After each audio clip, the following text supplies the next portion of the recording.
Nizamabad Armoor Bodhan division మరియు traffic police station పరిధిలోని అన్ని పోలీస్ స్టేషన్ సమీపాలలో వారి పోలీస్ స్టేషన్ సరిహద్దులలో వాహనాల తనిఖీలు చేశారు.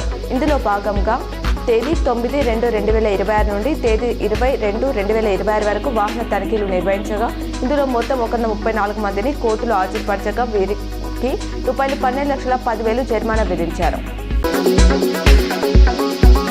నిజామాబాద్ జిల్లా వైద్యారోగ్య శాఖలోని కీటకజనిత వ్యాధుల నియంత్రణ విభాగంలో పనిచేయుచున్న ల్యాబ్ టెక్నీషియన్లకు, హెల్త్ అసిస్టెంట్లకు మలేరియా, ఫైలేరియాపై శిక్షణ కార్యక్రమాన్ని డిఎంహెచ్ఓ కార్యాలయంలోని సమావేశ మందిరంలో నిర్వహించారు. సోషల్ మీడియాలో వచ్చే వదంతులను నమ్మవద్దని, ప్రతి ఒక్కరూ శాంతియుత వాతావరణంలో పండుగలు నిర్వహించుకోవాలని జిల్లా సిపి సాయి చైతన్య అన్నారు. నిజామాబాద్ పోలీస్ కార్యాలయంలో జిల్లా సిపి సాయి చైతన్య ఆధ్వర్యంలో నిజామాబాద్ పోలీస్ కమిషనరేట్ పరిధిలో గల అన్ని మతాల పెద్దలతో శాంతి కమిటీ సమావేశం నిర్వహించారు.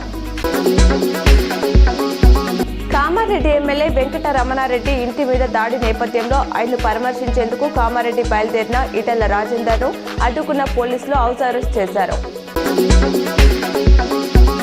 పెళ్లికి వెళ్తున్న దంపతులపై దుండగులు దాడి చేసి 3 తులాల బంగారు గొలుసు లాక్కెళ్లారు. చిన్న మల్లారెడ్డికి చెందిన మాజీ ఎంపీటీసీ అసంత లక్ష్మి ఆమె భర్త శ్రీనివాస్తో కలిసి తాడ్వాయి మండలం జువ్వాడికి వెళ్తున్నారు.